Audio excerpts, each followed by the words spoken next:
When we look up to the sky, what do we see? Well, at day we would see the sun, and at night we would see the moon. Now, these things are very normal, right? But not to a certain tribe in a fictional world of Kenya, because they hold more than just sentimental meanings. Greetings, travelers! Are you guys excited to hear this story and its morals? Well, greetings! My name is Muhammad Salman Alfarizi, and I came from a magical school of SMAN KUTA. Now, let's hear the story of the tale of two witches. In a faraway land, in a certain nation of Soviet, centuries ago, was an island with a tribe in it. This tribe holds significance and the power of both sun and moon. But in a fateful day, these two tribes split apart to two tribes.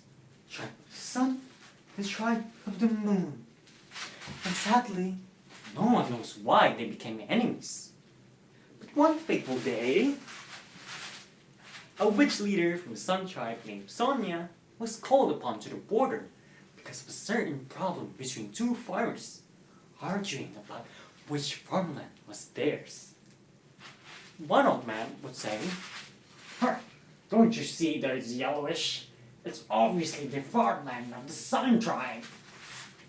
But the other, would say, "Can't you see? This is bluish. Obviously it is the moon tribe's farmland." Confused, she finally found a solution. She said to them, why not just have an equal share amount? They didn't like that. And so thankfully, Umbra from the moon tribe, the witch leader, came by and actually helped her solve the problem. She told them that since both tribes are very different, both of their crops are also very different.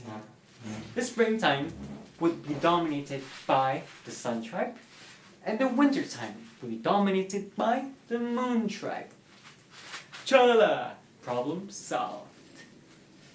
But then, something was afoot, because they weren't satisfied.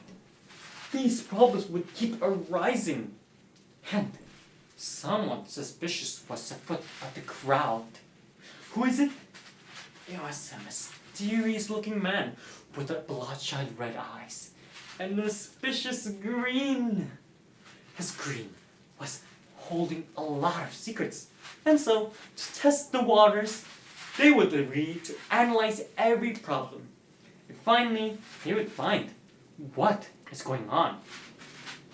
And so, one fateful day, a storm crashes out. And then they realize that both tribes have been flooded. And again, conflict was arising. And then they finally caught the man in the act. He was the one who caused the flood, and maybe even all those conflicts. Ooh, boom! Tra-la-la. They caught him and realized he was no man. He was actually a dark spirit who was residing in this tribe for centuries. He was also the reason for the tribe splitting apart. He was the one who spreads gossip, spread lies, making everybody enemies.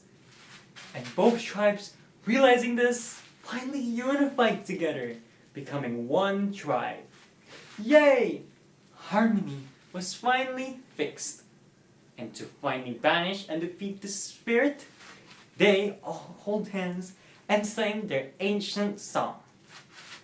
Lunas claras te travessura, si tu t'aves per lunas fola, de ortonga, papapunga, si tu va vida, se pa virus ava.